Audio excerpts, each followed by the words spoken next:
এই রমাদান হোক না জাতের মাস, এই এদিকে আয়। হোক না জাতের বস।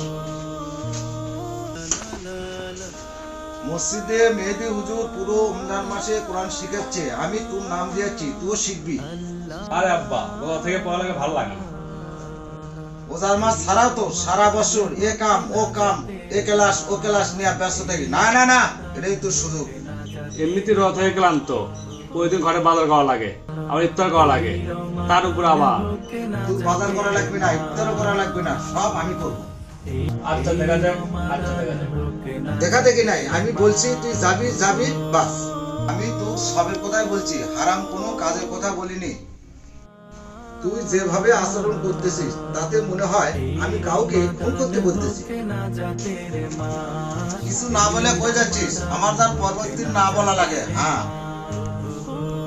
قل يا أيها الكافرون রমজান মাসে পড়ালেখা একদম ভালো লাগে না। কি রে, কি হচ্ছে? রোজার মাসে রোজা থেকে এমনি ক্লান্ত, আব্বা কাছে ওই পাড়া মেয়েদের হুজুর কাছে কোরআন শিখতে কেমন লাগে ক দেখি। কেমন লাগে মানে? তোর বাপ তো খারাপ কিছু কয়নি। আর মেহেদি হুজুর, ওর কাছে তো আমিও পড়বো। অলরেডি আমি আর সুমনটা কথা দিছি। আর তোর সমস্যাটা কি ক দেখি? আচ্ছা কবে কনফার্ম করলি? গতকাল আসরের পর মসজিদের বারান্দায় বলছি সব। আর তুই পড়বো না কেন? এই বয়সে বাচ্চাদের মতো কোরআন শিখবো, এটা কিংকা লাগে। তাছাড়া মেয়েদের হুজুর আমার থেকেও 7-8 বছর ছোট, এটা শরমের বিষয় না? শোন, তুই ছোট গেরে কাছে থেকে কোরআন শিখার লজ্জার কিছু মনে করছ?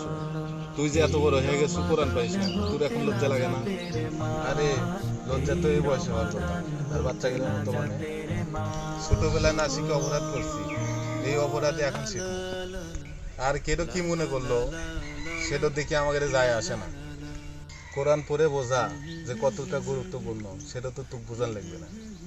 সেটা তো আমি বুঝি, কিন্তু কোনো কিন্তু না। এই যুবক বয়সে তুই কোরআন না শিখিস, বৃদ্ধ বয়সে আফসোস করবি, যেরকম আফসোস এখন আমি করেছি। কি জন্য যে শিখবো না? ঠিক আছে দোষ, আমিও তোদের সাথে কোরআন শিখবো। তাহলে জুম্বর নামাজ পড়ে মসজিদে থাকিস, ঠিক আছে?